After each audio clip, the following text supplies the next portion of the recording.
The government has cut down the benefit provided on buying a second house. The finance minister has capped the tax deduction a borrower claims on the interest paid on buying a second home to 2 lakh rupees in a financial year. Until now, a home buyer could deduct the entire interest paid on the home loan. Now let me explain you clearly how this works. Let us say that ideally you bought a second property with a home loan where your interest outgo in the first year is 15 lakh rupees. Assume you are earning a rental income of 5 lakh rupees as rent from it. Until now, the taxpayers were allowed to deduct the difference of 10 lakh rupees against their taxable incomes. Now, from the next financial year onwards, you will only get deduction up to 2 lakh rupees. This change sharply impacts those who use real estate as an investment, given that the average rate of properties in Indian cities far outstrip this value. Bureau Report, Magicbricks Now. Well, it was buried in the fine print of the Finance Bill of Budget 2017. It basically means this. Up till now, a lot of people were using the option of a second home to bring down their tax outgo because you could deduct your entire interest outgo from your salary. But that option has now been taken away by the government.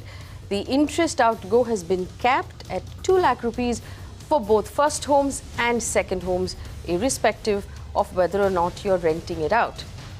Is this the government sending a very clear message to us that real estate is no longer to be treated as an investment? Real estate should only be bought if it's your own home, if it's a home that you're going to live in, because technically now buying a second home has little, if any, advantages at all. So in that case, for those of us watching at home right now, who are either holding on to real estate investments or considering or have been using real estate up till now as an investment, is it time to consider other things?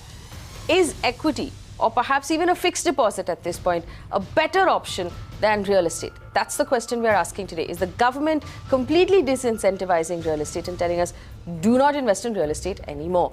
I put a phone number at the bottom of your screen because I have a fantastic panel of people in the studio who will answer that question for us, and I'm going to welcome them into the conversation. Ramesh Jogani is the founder of Real Estate Fund IPAL. Gulam Zia, Executive Director, Knight Frank India. G. Chokkalingam, Founder, Managing Director, Equinomics Research. We'll also, through the course of this conversation, be joined by Rajesh Kothari, CIO of Alf Accurate Advisors, Samir Kanabar, Tax Partner at EY. Also, Mehrab Irani, General Manager at the Tata Investments Corporation, will join us as well. Gentlemen, thank you so much for joining us in this conversation. Ramesh Jogani, stop investing in real estate completely? I think the government is trying to change the focus of developers from commercial real estate to affordable housing, and that's where this incentive for constructing regular commercial real estate, because clearly with the 2 lakh ban being imposed, most investors would not, the most salaried investors wouldn't want to buy the second home because there is no longer that benefit. And I have always believed real estate has never been the priority for the government, and it continues, and there's a status quo on that. Nothing has changed, and I think we are already in a big mess, the real estate industry, and it's only going to increase. So you agree that for anyone watching at home right now, real estate is no longer a valid investment option? So the only way to turn it around is, if you are a regular investor in real estate, you can treat it as stock and trade. So then, and whatever interest you pay, it's not for the second home users. If you treat it as stock and trade, you will get the entire set of interest. But that's for a very seasoned investor. That's for someone who's professionally investing in real estate, not for a retail investor who has a day job, who is investing in real estate possibly to save tax. Samir Kanabar, it sends a very clear message, right? The tax treatment has been changed, making real estate more liquid, which means that I can actually now exit my real estate investment faster and perhaps be encouraged to invest elsewhere. So I think one has to again see how, if you were to compare any other mode of investment other than real estate, say for example stock markets or maybe bonds or whatever. If you invested, for example, in stocks or equities, and you earn dividend income, for that you don't get any deduction. Yes. And obviously the company pays dividend distribution tax of 20%. And any capital gains that arise, you still pay tax on the capital gains. Not unless you're investing in equity. After 1 year, after 1 year you don't pay, you're right. And if it is less than 1 year, you still pay. So there was a lacuna or sort of a gap in terms of real estate where you were allowed to plan your investment in a way that you can create an artificial loss. So you buy a second house. Yes. You may not you actually rent it out, or you may rent it out. But notionally you got, or actually you got a interest deduction on the house rent, which you used to offset against your other income, which was not there in any other class of investment. So if house were to be an investment, it was to be brought to be at par with any other mode of investment. And obviously, yes, in terms of house also, if you sell, the long-term gains you can get exemption. If you invest in another house, you invest in bonds, there are various other ways to get an exemption.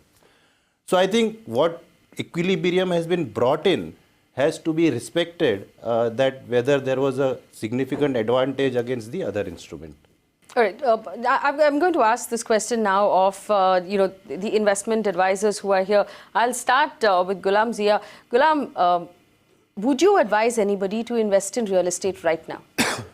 Not really. In fact, I have for a long time have been asking people not to invest in real estate for at least last 3 years, where there was no improvement in prices. For last 3 years, the prices have remained stable. While many of them will argue that it hasn't really gone down, but prices remaining stable also means net-net, if you take into account inflation, you are in a negative price rise situation. So for last 3 years, if it hasn't grown, then I'm sure that another couple of years and the way that things are becoming more and more difficult for real estate investment, for a long time, I don't really see any incentive to invest in real estate. So it was my statement for last 2-3 years, and it will continue to be for a long time. Don't invest in buying houses for sure. Don't invest in buying houses for sure. And we'd actually put this debate together, assuming that some people will be for real estate and some will be against, but it looks like everybody's against real estate at this point. Chokka, do you agree? Don't invest in real estate? No, I completely agree, but I will go even a little overboard. Okay. Even for own house, you don't buy now. Wait for at least 1 to 2 years. Okay. I see opportunity for a lot of crash. See, this... The crash or correction? Crash is a big word. I mean, anywhere from 15-20% fall I expect in real estate. Okay. See, this change in the law has come at a time when most real estate companies are sitting on the inventory. If I just dug out number, some of these companies have even the inventory to the extent of 20 times of yearly sales in the current fiscal. It varies from anywhere from 100% to 2000% of half yearly sales. Second, we all know the remonetization is not happening the way the demonetization happened. So that is also going to pull down the demand. Third, the material prices have gone up. And fourth, the prices of real estate is not affordable to many. So therefore, I would suggest not only for investment, even somebody wants to buy for own house, apart from affordable housing. I'm talking about luxury houses. One can definitely wait for at least 1 to 2 years. All right, Rajesh Kothari, would you agree that people should avoid real estate completely, even if they're buying their own homes? I think buying own home is completely different requirement compared to the investment demand. Buying home every time is right time because everybody has their own dream. So of course I'm an equity man, and we always believe that equity as an asset class is the best asset class, not only in terms of the returns which it delivers over a period of 5, 10, 15, 20 years, but also in terms of the various other benefits, like for example the liquidity, diversification, which probably is not possible when you are doing a, your home investment. It is not possible that if you have a 100 crores, of course you can buy 10 homes, but if you have only 2 crores, probably you can buy only 1 home in Bombay, or maybe no may not be even 1 home. Whereas same 2 crores, if you want to invest in stocks, you can buy 5, 10, 15, 20, 50 stocks. So diversification is possible when you invest into capital market. When you invest into stock market, you get Sensex has delivered 12% compounded return in last 10 to 20 years. Every year, if you look at it, is at 10 to 12 to 20%. Any good mutual fund, any good active fund has delivered 15 to 20%. Like in 7 years, at our firm Alf Accurate Advisors, we have delivered about 23% compounded return. So it means 1 crore has become almost 4.5 crores in 7 years. Whereas in real estate has gone nowhere in last 7 years. So from investment perspective, I strongly believe that equity is the right choice. Buying home, for your own consumption, I think any time is a good time because you have a lot of dreams and desires and emotions attached to it when you are buying for your Rajesh, if one of your clients walked into your office right now and said, hey, you know what, I have a second home, I've just realized I'm no longer going to get this tax advantage that I was enjoying up till now, should I liquidate this second home and move my money out into mutual funds? What advice would you give that person? Sell now. Sell now. At the prices right now, do you believe the prices are going to go down even further, which is why you're saying sell now? In real estate, whenever you want to sell, typically you don't get a buyer. And when you want to buy, typically you don't get a seller. So what you should do when you want to sell real estate, you should assume that you have to sell 5% below the current levels. Then only you can get the liquidity quickly. Once you get the liquidity quickly, the opportunity loss you are not going to make, So you can immediately then invest into the equity market and make that 10, 12, 15, 20% compounded return over 5 to 10 years. Ramesh Jogani, do you agree with the fact that you have to sell now? No, it's not that grim. In fact, it's an opportunity to buy because the builders are stressed, they are leveraged. If you can make a good bargain, you'll be able to get a good deal out of it. And if you're an actual user, this is the time to buy. In fact, I'm involved in a couple of projects where we've seen healthy sales at the time of possession. So if you're an actual user, you have to get in, move in and buy. You cannot postpone because your whole family is involved, your kids, your wife. You need some stability. No, so here's the question. I'm going to rephrase the question at this point. Right. So Rajesh and Choka both believe prices are going to come down drastically, which means that this is the opportunity to sell if you want to sell. You believe buy now, which means you don't see the prices coming down. No, I'm of the opinion the price is already down. You're almost getting it at cost and below cost. And this might be there for the next couple of 3 years, like Gulam has said, and even I agree with him. We won't see a major price rise, but you never know when the markets change, when the sentiments change. If the equity markets are really doing well, I've seen in the past the money moves from the equity into real estate. And if any part of the economy, if it does well, any segment, as Indians, the money moves into real estate. So you can never really time it. And this is a time when you're getting it at cost. You're getting it at below cost. So this is a time to go and buy. Only thing you need to do your due diligence on the developer. So I think it's a great time to buy. Earlier, there was a time when if you sold a house in South Bombay, you could never come back if you moved away. Now is for the first time, if you're in Andheri, you can come to Parel, come back to South Bombay and be with your relatives. So this is the only time to really go out and buy a flat of your choice. Choka? I differ from him. I firmly believe that there will be minimum 15-20% fall. So it always makes sense to wait and then. Okay, so let's talk about that. Minimum 15-20% fall is quite drastic, and I know Gulam will also disagree with you. Tell me what you're basing that on. As I mentioned, the inventory is so huge with the players. They are just holding on the price, and I feel they are going to lose the game. And remonetization is not going to happen to the full extent. So the government might remonetize only to the extent of 60-65%. That's my view, firm view. So the black money component of demand would not come in. And last 1 year, the material prices, steel, cement, they have gone up significantly. So, and on the other hand, if you look at the macro economy, in fact, the budget, in the budget, Finance Minister said that, world over things are quite uncertain, but actually it is the other way around. If you look at major economies in the world, US, Europe, Japan, Russia, even China, they are showing a lot of improvements. Only India is going down. Our GDP growth is revised downward, where world GDP growth is revised upward. So, and you look at the sectors, whether it is IT, pharma, FMCG, cement, most sectors are growing in a poor single digit, what I call single digit growth syndrome. So, both the macroeconomic factors as well as the sector specific factors are not conducive for holding on to the current price levels. So, therefore, I believe 1 to 2 years there will be a significant fall. Gulam, do you want to rebut that? Or do you agree with a significant, he said 15-20% minimum? Well, price rise has always puzzled many of us, and many pundits have been proven wrong over a period of time when people show them the mirror that you said so 3 years back, nothing has happened, etc. We have to also go a bit deeper down to understand the dynamics of affordability, to understand the price, whether it will go up or down. Affordability typically is defined as whatever is your average household income. If the house price is about 4x, 5x or whatever of that, then you are in a decent range where you can actually afford a house. And when we recently did this for various cities in India, we found out then in Mumbai in 2010, that ratio was 11 times. Average household income to the average house price of Mumbai, that the ratio was 11 times. And in last 4-5 years, nothing has changed. Prices haven't really come down, but the affordability has come down to 9x. Why haven't prices come down? Let me just explain that. Yeah. So there are two kinds of factors. I could actually divide that into two baskets. One is the supply side and the other is the demand side. First, look at the demand side. While the prices haven't really come down for last 3 years, am I wrong in expecting at least 4 to 5% average salary growth in the economy, in the country? So on one side, your salary, your wealth creation happens, whatever said and done. On the other side, today when we are expecting the home loan rates to come down, that also improves your affordability a lot. And then when these factors are taken care of, are not really having any impact on the prices, then comes into the developer side, the supply side. Developer then goes back to the drawing board and shrinks the apartment sizes, because ultimately affordability is about ticket size. It's not what is the price per square feet. So that is the third option. And at the end of it all, when all other options are exhausted, then it comes down to price correction. Till such times if there is any positive impact on the other factors, then once again the question of price fall goes on the back burner. Okay, I'm going to bring in Rajesh here. Rajesh, I want to understand what your prediction is as far as real estate is concerned. Do you agree that we're looking at a cut? Do you believe that people should sell now if they're invested in real estate?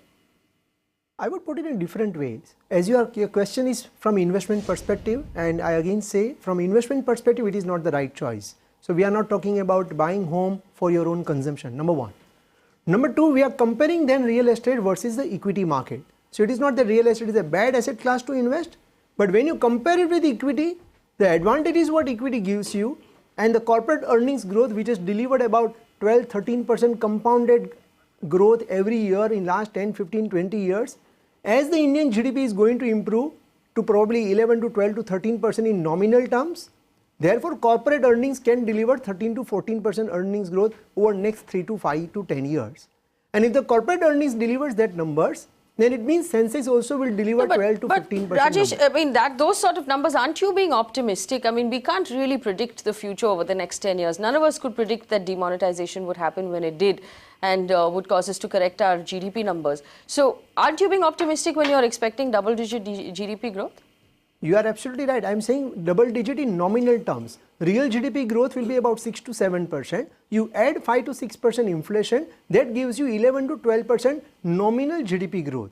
At 11 to 12% nominal GDP growth, corporate earnings will be 11 to 12% at least if we are not enjoying any pricing power. And why we are talking long term? Because factors like demonetization, change in government, globally change in politics, so on and so forth, we have seen time and again all these incidents in last 10-20 years, and therefore we are comparing it for longer term. In fact, in the short term, anyway equity market will do very well compared to real estate as an asset class. And please remember that government is after making sure that real estate cost in India comes down, primarily at least in the metros, and therefore the cost of land also needs to reduce. The demonetization will further help to reduce the cost of acquisition of land. And if that happens, and as the FSI also goes up, your cost of real estate will come down. And therefore you should wait if you are taking a decision to buy home from your investment perspective. You have already seen, for example, in Thane and other areas, the FSI has been going up. So what happens when your TDR and FSI goes up, your overall cost comes down. Ramesh? I think this is taking a little too far. Firstly, land is not available even now. There's no land available, and even if it's vacant land is available, there's a blanket stay because of some high court ruling. So that's never going to be there. And there are certain basic costs involved in a project. Like if you're doing a slum redevelopment, you need to house the dwellers, you need to give them rent, and all that comes to up. So if you're doing a slum redevelopment scheme, and if you were in suburbs, the cost would be minimum 11 to 12,000. And I know a lot of projects which are being sold at that rate. Okay, so you're talking, Ramesh, specifically about Mumbai, and I know that you specifically invest in Mumbai. But if you look at the rest of the country, we look at other cities, Bangalore, Chennai, So if you Hyderabad. look at Bangalore, Chennai, Hyderabad, Yes. your basic cost of a project is around 5 to 6,000. And I think most of these cities are catering to that rates. And you'll get it at cost. So it's a story across India. And besides, as an investor, there are different set of investors for real estate and equity. And in equity, you need a lot of discipline because it's very liquid. I keep tracking it on a daily basis. If you're not used to doing it, you buy equity, and if the prices go up or down. So we saw in 2008, almost everybody who was not an equity investor lost money who was an equity, because out of panic, he sold everything. But in real estate, even if he wanted to sell, he couldn't sell, and he was He was stranded in a way, but those 2008 to 2016, the prices have doubled. No, but okay, let's look at it this way also. Right now, there's a different kind of stranded happening in real estate, which will scare any investor. There are people, especially in the north of our country, who've put money in real estate who have no money now. They're paying home loans and they have no homes because those homes were never delivered. And that risk, let's accept at least, does not exist in equity. So that's different. That's like you've seen on your previous panels, everybody's been talking about due diligence on your real estate developer and then invest accordingly. Likewise, you have the C class, D class, E class of shares, and all these share prices are rigged. And when the average investor comes in, he's been bereft of all his money because he's gone and invested on hearsay, you must invest there. Now, the argument could be they can go through mutual funds. But if you look at the fees, the commissions, nobody's really made money except for the experts in the industry. That's my view. So now we're talking. Now it's an interesting debate. Rajesh Kothari, respond to that. There were some interesting things that were said. C-class, B-class shares where they're completely manipulated, where the retail investor doesn't know what they're doing, and mutual funds, nobody actually really makes money. Rajesh? I don't think. I think the Indian mutual fund industry has evolved over last 10, 20, 15, 20 years, and even the PMS industry is now growing in a very big way. And if you look at the expense ratio, whether it is a portfolio management or whether it is a mutual fund, it is not more than 2.5% on annual basis. Number one. Number two, it is one of the most transparent thing. Number three, the compliance is very, very high compared to real estate, where biggest of the real estate developers, there are so many cases are filed against them. In fact, if you look at even within the listed space, large real estate developers, and if you refer to their DRHP, you will come to know what kind of a criminal and so many cases are filed against them. So I think real estate is a completely different ball game compared to equity. Of course, both are linked to economy. If the Indian economy does well, both asset class will do well. My only point is that equity as an asset class gives the better returns compared to real estate as an asset class in my view. In last 10, 15, 20 years, it has delivered better than real estate.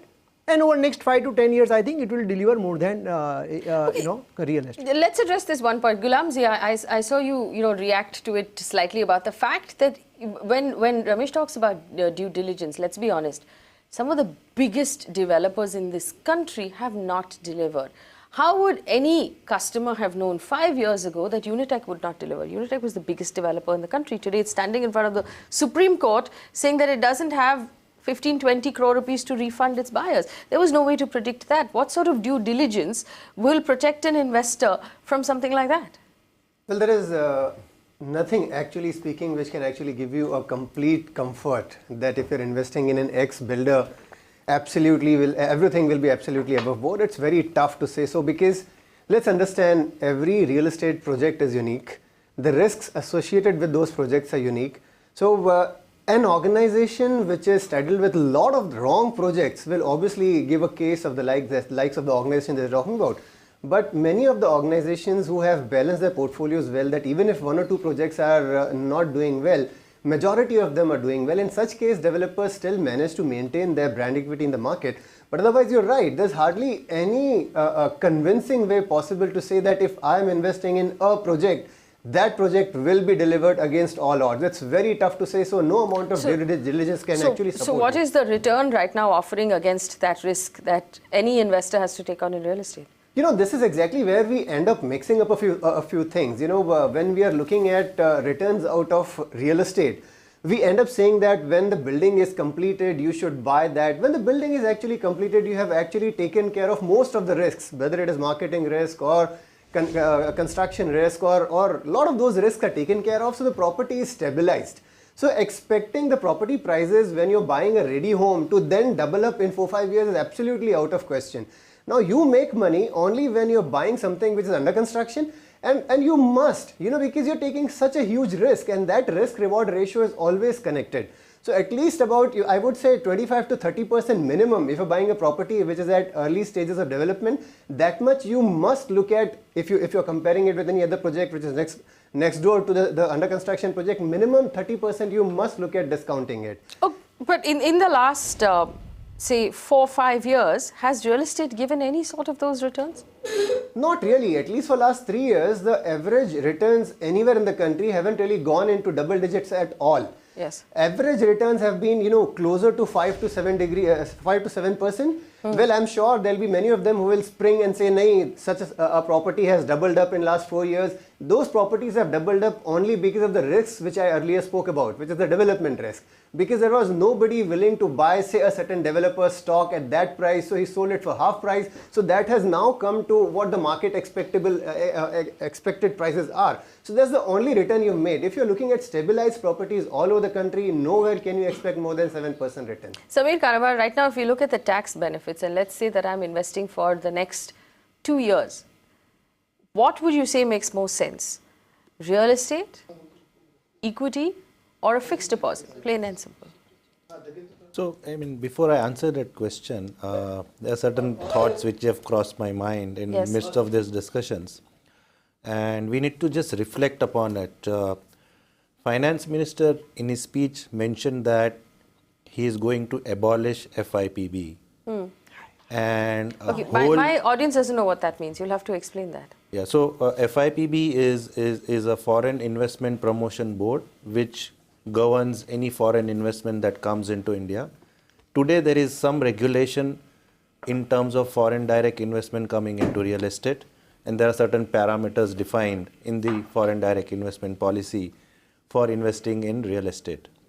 Now, if one were to go by what Finance Minister has said, that if FIPB is going to be abolished and whole new FDI policy is going to be framed, does it mean that all these regulations which are there in terms of real estate or any other sector, there are very few sectors which have this kind of restrictions, and real estate is one of those. If those restrictions go away, and it will be entire open economy in terms of FDI, are we looking at any major foreign investment that could now come, given that we are talking about pricing, we are talking about, we have Benami Act. So there will be land hoarding will actually go away. Hopefully there should be some transparency coming in the holding of land. Similarly, we are talking about real estate regulator. So what is your conclusion here? So I'm trying to say that to answer your question, that is real estate still a better avenue in terms of long term? And when we look at investment, we look at long term. We don't look at long term is mid-term. what, 5 years, 10 years? So yeah, 3 to 5 years, maybe hopefully that should be a reasonable term. Even maybe experts on equity would equally confirm that yes, long term 3 to 5 years looks more better too in terms of investment. And if all these changes were to sort of factored in, is it still a better class to invest is what one has to reflect on. Second, in terms of taxes, what Finance Minister has done is that he has reduced period for long term from 3 to 2 years. He has moved the goalpost for determining the fair market value from 1981 to 2001. So you're saying there are a lot of moving parts right now, and the verdict can't be out until we see all of these moving parts happen. But to be fair, it takes time for these things to play out. So if I'm making a decision right now, what should that decision ideally be? Because we know, as far as equity is concerned, at least we have some visibility on what we're looking at. So does equity, if I'm looking at the next 3 years, does equity make more sense according to you? Yeah, from tax perspective, today equity is a better investment in terms of taxation because there is least amount of tax, assuming it's long term. Obviously, in real estate, while one has to get an exemption for any capital gain, if at all it arises, is only by reinvesting, and otherwise there is no exemption. All right, so from a tax point of view, equity makes sense as well. Ravi Nair is on the phone line from Mumbai. Ravi, what's your question? You're on the show. Hi, Faye. Good evening. Good evening. Let me tell you, I'm the convener for a redevelopment federation here in north part of Mumbai. I had discussion with few of the builders, and I'm involved in this redevelopment of my area here, around 18 buildings here. I was told that it's almost around 7,000 rupees per square feet. When it comes to the total cost of constructing 1 square feet is 7,000 rupees, which means it adds on to, what comes into the picture is construction, approval, the permissions and the labor involved in it. Why is it that at Churchgate, it's hardly 34 kilometers away from the city, away from Borivali. At Churchgate, the per square feet cost goes up to 90,000. 65,000 at Dadar, 25,000 at Andheri, and 15,000 at Borivali. The FMCG products sold here in Mumbai do not keep changing at different places. If it's in Chennai, it's the same thing. Whether you buy a television here in Delhi, Calcutta, Madras, or wherever. Why are the margins so high? One more question. I need to understand what is affordable housing. And the last 6 years, I've been trying to understand what is it. Now, the point here is, when you say affordability, whom are we talking about? I earn a salary of around 60,000 rupees. Can I afford a flat at 35 to 40 lakhs is the issue.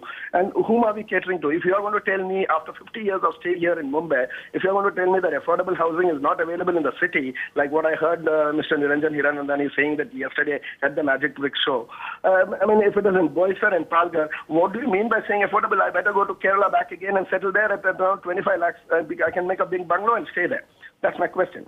Those are both very good questions. Let's first tackle the first one. And before I do that, I want to welcome Mehrab Irani into the show. Mehrab, thank you for joining us. Very quickly, before we answer these questions, are you is equity or real estate right now? Given the fact that most of those tax advantages have been removed from real estate, which is why a lot of salaried people were using real estate as an investment, does it send a very clear message to us? Take the money out, move it into perhaps equity? Good evening. If you see in this budget, there were basically three impetus. One was on rural area, the other was on infrastructure, and third was on affordable housing. As far as the equity markets are concerned, there was no real good news in the budget for it. But as we all say that, no bad news is good news, and people are expecting long-term capital gains, which actually did not come. So that was a very positive news for equity markets, and Nifty has already rallied almost 175 points in the last 2 days after the budget. If we see equities today, we are valued almost 17 times forward price to earning ratio, and that is slightly costly, but there was a lot of negative expectation because of demonetization. But the third quarter results, though slightly below expectation, but they have been better than expectation. So I'm going to stop you there. I'm going to stop you there because my audience doesn't understand all of the complicated things that you're saying. So you're basically saying that you believe the equity market will do well, and someone who invests in that market right now will stand to make a profit? Yes, currently the valuations, though slightly costly, but the future looks good for equity markets at this point of time. Okay. Ramesh, I want to answer Ravi Nayar's first question, which is that if the cost of construction, including permissions, is about, he said, 7,000 rupees a square foot, why is the pricing of property so out of reach? Why is it in cities like Mumbai, we're talking about 32,000 rupees a square foot, 40,000? So the major component of a price is cost of the land. So the cost of the land itself is very expensive in Mumbai, and that's why if you look at the ready reckoner rates, they vary from city to city, area to area, because the land cost itself is very expensive. There's no vacant land available in Mumbai. It's only on the peripheral.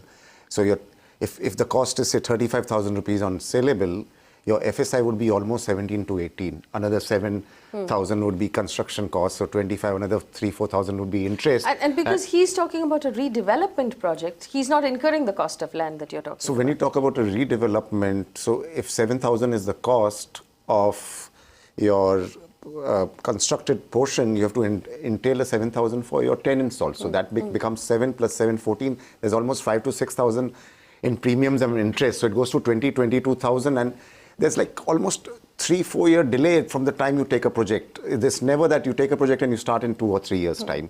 It's almost after 3 years you start. So if you take all the costs which go to it, the base price for anything in the city is like 25 to 27,000, and in the suburbs is like 12 to 13,000, like I said earlier. So the cost is to do more with the land and more with. So you don't agree that developers are making margins? You believe that the margins are very thin? There are no margins as of now. Gulam has said it earlier on the panel. It's been discussed that there is really no margins. In fact, the builders are struggling. Like you said, Unitech can't deliver. Was supposed to be one of the leading developers 5 years back. So obviously, something has not gone right. It's the leverage which has killed the market, and most of this is more to do with developers. It's not to do with the markets.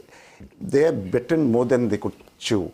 Every developer has got around 1 crore, 2 crores, 3 crores of square feet. It's become like a joke, the kind of square feet they have. If they would have stuck to 20 lakhs, 15 lakhs, I wouldn't see this kind of distress which is there in the market, because you're cannibalizing into your own product. You have a product in Worli, you go next, you buy in Prabhadevi, next you buy in Andheri. This whole thing about becoming huge and getting more land has hurt them They more than launched the more market. projects than they could finish and they could monetize. Gulam Zia, the second question, which And was that an was only excellent done question. because of the liquidity which was available. Earlier, there was, so that's why they are there. The government has, like rightly pointed out by this entire panel, talked a lot about affordable housing, Gulam, in this in this budget.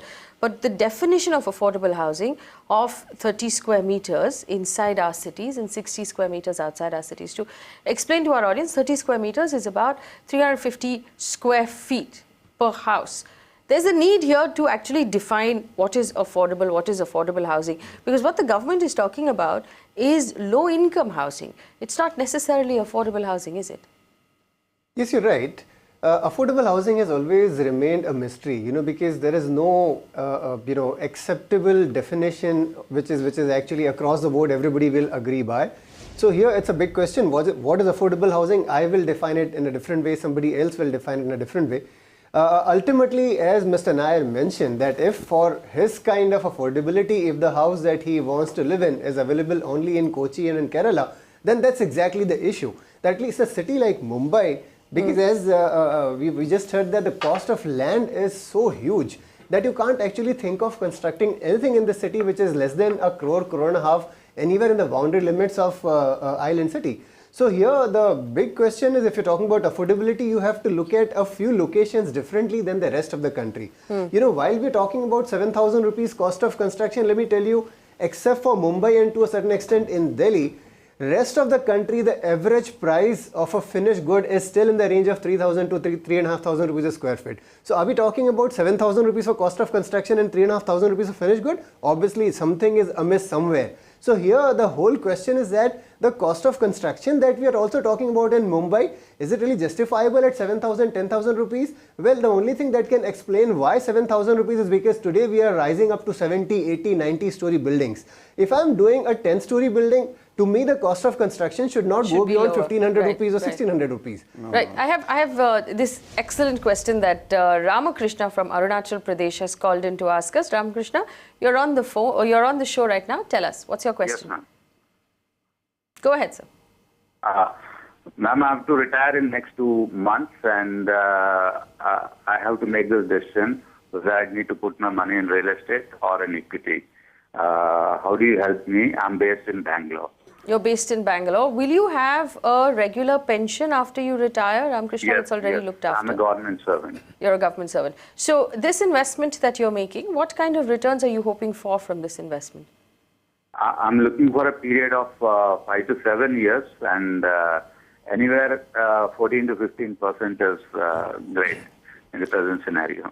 Okay, so this is interesting. 14 to 15%, and stay on the phone, Ramakrishna. 14 to 15% in 5 to 7 years. Let me toss this now to the panel. Rajesh Kothari, can equity or real estate, what do you think can give him that sort of return? I think equity market has a very good probability of delivering 14 to 15% plus compounded return over next 5 to 7 years. And the reasons are very simple. The first and foremost is Indian economy is now going to grow post demonetization. A lot of efforts by Government of India, a lot of transparency is coming also into the system, a lot of conversion from black economy to white economy. It means the listed companies are going to get benefit out of it.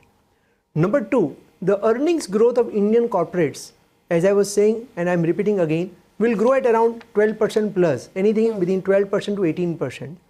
Number three, as interest rates are coming down, fixed deposit as an option is becoming unattractive on post-tax basis compared to equity as an asset class. And number four, there is going to be huge amount of financial savings which are going to be switched from fixed deposit or fixed income to equity. Combination of all this can result into at least, I would say, anywhere between 12 to 20% is doable, it is possible. So equity is the final answer. I don't think we need to patronize demonetization to such a level. We've all seen the effects of demonetization. We've gone into reverse, one. Two, when we look at equity as an investment, if you look at infrastructure, it's not doing well. If you look at the housing real estate space, it's not doing well. If you look at IT, because of what's happening in US, it's not doing well. So it's a choice between the devil and the deep sea. Actually, Ramesh, I want to spend a second on this. If we're talking about the fact that our real estate industry, which contributes such a large amount, close to 8% of our GDP, is doing badly. Infrastructure has not been doing well, you said. IT runs the risk of trouble with the US. So technically, the equity market should be reacting to all of that. You can't have a real estate market that is so low, which is a sign of the economy, and an equity market that's moving in the complete opposite direction. So this is, if you look at today, the markets have come down. Normally, these markets nobody can understand. They are like they said, okay, real estate is manipulated, but the general perception is even equities are manipulated. So I don't think the market should be so bullish about it, because nothing in the budget except that it was not negative, and that's why people are being bullish on it. Like somebody on the panel said, okay, the price to earning ratio is 17 times, and what is 17 times? I'm paying income which would be generated, the returns which would be generated over 17 years. So it doesn't really make sense investing in equity. And plus, we don't know which sector is doing well. I don't. Chokka respond to that. That's a very good point made by. I am basically equity man, but I still have a fear. What it is better than real estate, but then I am not overly bullish on the whole market. As I mentioned earlier, so many sectors are joining a single-digit growth. Cement 3% volume growth, FMCG 3-4%. You have a IT, first time, even in rupee term, it is growing in single digit. Then the pharma, domestic sector also growing. For someone who, like the gentleman who called us, who's a retiree, which means that he's going to, he doesn't want to take on this big risk. So what kind of returns can he expect from equity if he invests today?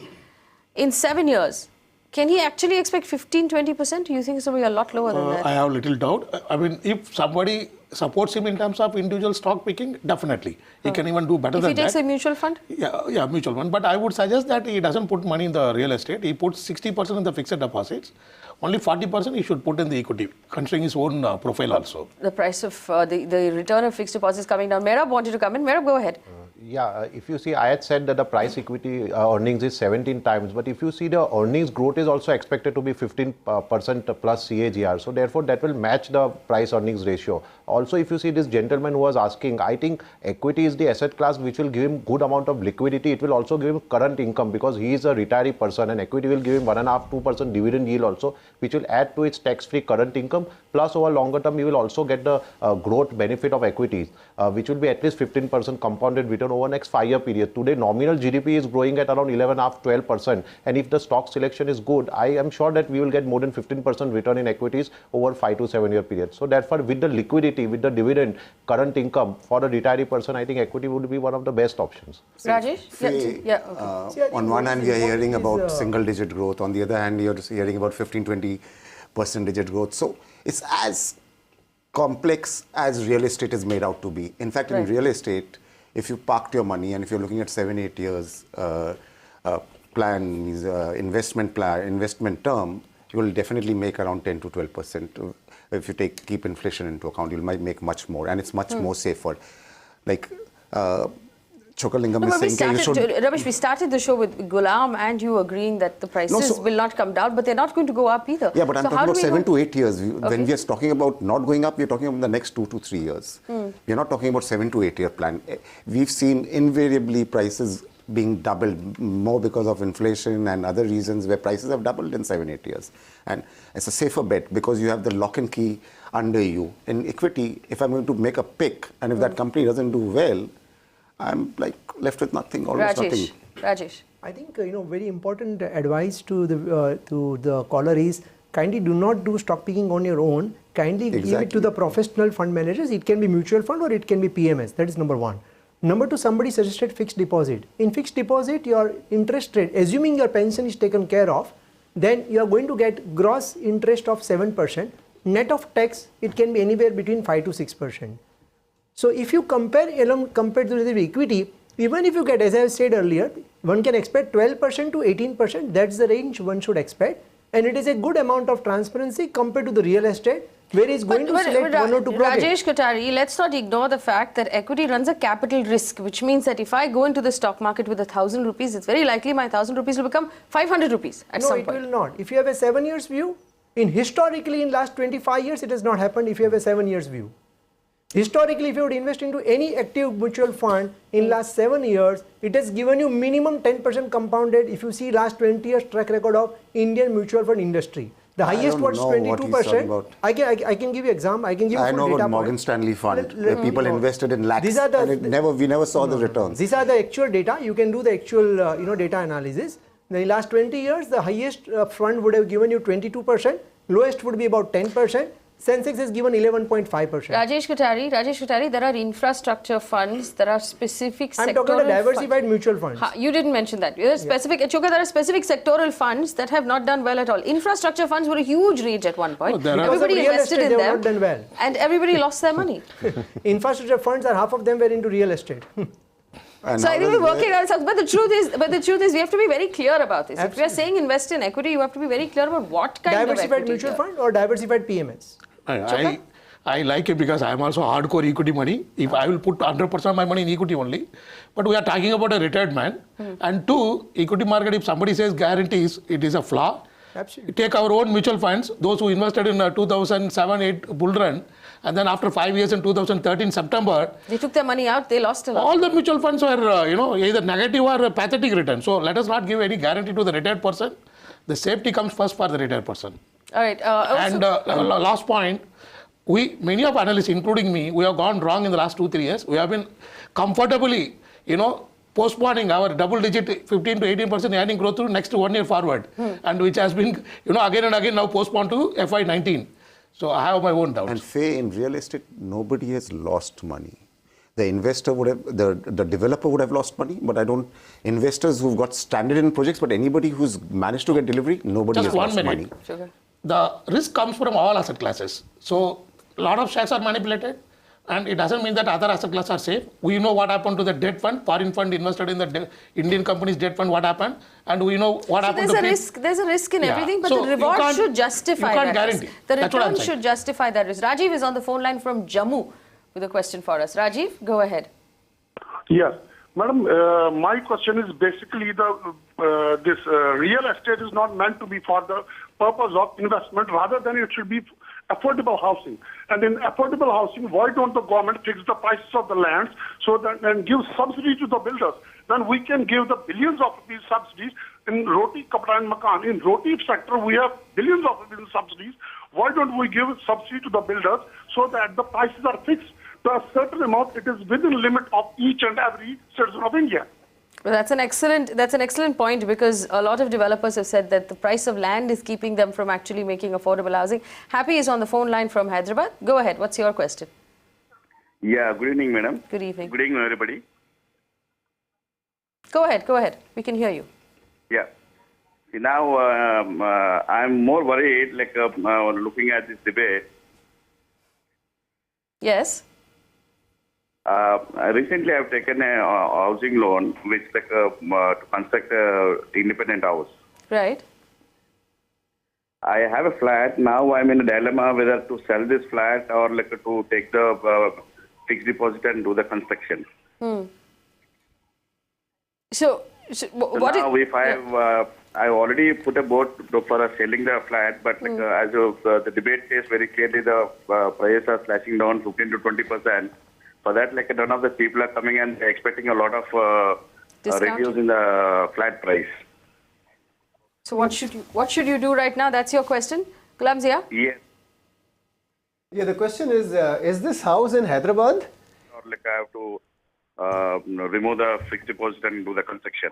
No. Happy, where in Hyderabad is this home that you're trying to sell? It's Safilguda. Yeah, I'm from Hyderabad. Right. I would say the prices in Hyderabad actually have almost defied the rest of the country. For last year, while everywhere else we have seen either a stagnation or a correction in prices, Hyderabad is one place where we have seen some growth, albeit on the 3-4% kinds. But then it's because of a lot of factors. For last at least 3-4 years, there was so much of pent-up energy in the market because of political instability, etc. Now with the city finding its bearings, it's expected to do better than most of the country. So Gulam, if he's currently at a point where his buyers are asking him for a discount that he cannot afford to give them, does it make sense then to hold this flat, because you're saying Hyderabad is doing well, and to use his fixed deposit for construction instead? Well, as somebody on the panel mentioned, that if you're selling it, you should actually, whoever is the buyer, 5% discount is a good one to actually go ahead and do that. So if there is a desperation for fund, you can actually sell it for 5% discount as well. Otherwise, if you're holding on for next 1 year, 2 years, and if your increase is hardly 5%, then what have you gained out of that? So it's always good, if you want to sell it for funding, you should rather sell it today. All right. Samir Kanabar, if he's selling a house of residential property to build another house, does that work for long-term capital gains tax, or would he be better off using the fixed deposit? Yeah, so that is what I was sort of alluding to, that essentially, since he is investing, and that is what we were discussing, that if long-term gains were to be exempted, you have to invest in new house, and he already has a plan. So liquidating his existing house and constructing the next house within a period of 3 years, which seems to be possible because he has everything ready, infrastructure, that should be a good avenue for him to go all about. And obviously, now that the goalpost for determining the fair market value has moved from 1981 to 2001, he can minimize, ensure that his capital gains are lower post 1st April, of course. To that extent, he stands to gain. All right. So obviously then hold on till the 1st of April and make that sale, so you can start those discussions right now. But I think there's a general consensus that exiting the flat maybe at a 5% discount is a good idea. I just want to wrap up with a quick word of advice from all of our guests for anyone who's going to invest at this point. So people who are retiring, people who have money in their hands right now, who are looking to put that money away. What would you think they should be doing, and what is your advice in this market? Because let's be honest, the stock market is a little shaky, our fixed deposit rates are coming down, real estate seems a little shaky, gold prices have come down. There's actually very little left for us to do as investors. Chokka, what would you recommend someone who's investing do right now? Certainly the diversification across all asset classes. So don't worry about the return. Keep at least, depending upon your profile, anywhere from 20 to 40% in the fixed deposits or liquid funds.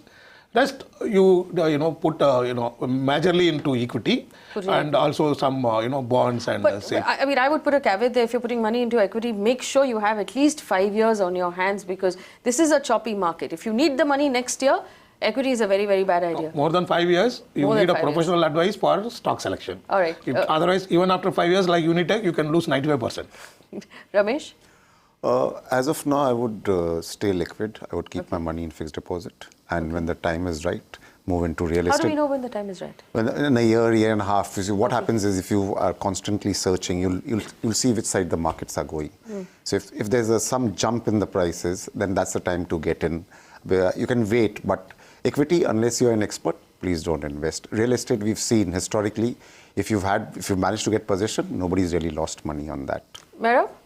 Yeah, I would also agree with Chokka that asset allocation is very important. Over longer term, 90% of the portfolio variability is because of asset allocation. I would also allocate good money towards equity, because that is the growth asset and it will give current income also. As far as real estate is concerned, I am not an expert in this, but I think rather than just buying for price appreciation, there should be good rental yield also to justify real estate. So I would allocate accordingly. Well, Gulam, with the new change of the fact that second homes are no longer lucrative, what impact will that have on the rental market? Will people actually now, does it make sense for anyone to buy a house and rent it out anymore? Is that a trend that's going to die down? Most of them were not in housing, real estate. We're talking about real estate. Most of the investors were not buying houses for rental yield. The main play in real estate, especially for housing, was always the appreciation, price appreciation. In any case, because investment into real estate was not on the back of rental, I don't see much of a difference. People will obviously refrain from buying houses, but it doesn't mean that there will be a huge impact on the property market as far as rental houses are concerned. All right. Rajesh? I think first and foremost is, appoint the professional fund managers, whether it is a equity class or real estate asset class.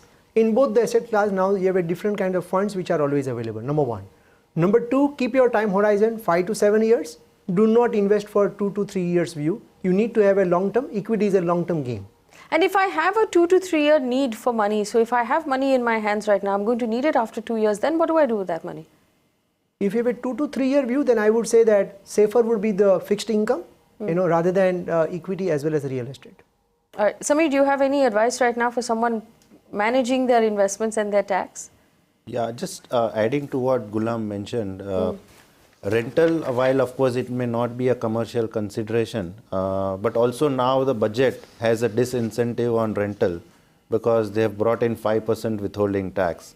Yes. So whether rentals will become expensive or the rental income would take a hit is something one has to watch out for. Second is, of course, from a pure tax perspective, mutual funds are the most tax-free instruments, which gives, if we were to go by the experts' opinion, whatever 10-12% returns are being assured, and if assuming that they always be tax-free return, getting a 12% tax-free return is from a mutual fund seems to be a good bet.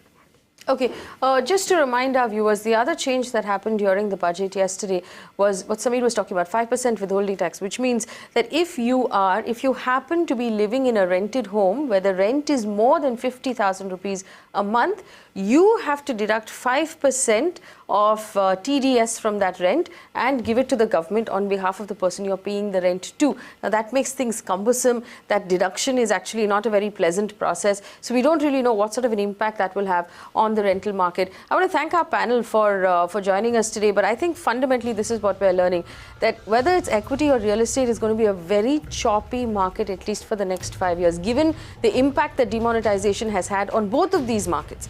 I mean, it would not be fair to say that the country has just sailed through demonetization and it's had no impact whatsoever. It has a very strong impact on both stocks and on real estate. So if you have money that you're going to need in the next 2-3 years, it's best off in a fixed deposit. Don't take any risks with that money. If you're talking about money that you're going to need over the next 10 years, then it makes sense to split it up over various asset classes, leaning towards equity because there seems to be a general consensus that equity will do better and outperform real estate. If you have questions, you can get in touch with us. Email ID is on your screen. Thanks for watching.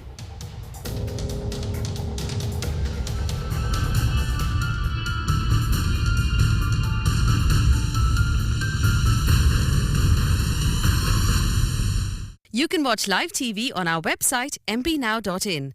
Find us on Facebook at facebook.com/Magicbricks Now. And don't forget to click the like button. You can also follow us on Twitter at Magicbricks Now. To stay updated with all our programming, hit the subscribe button on our YouTube channel by logging on to youtube.com/Magicbricks Now.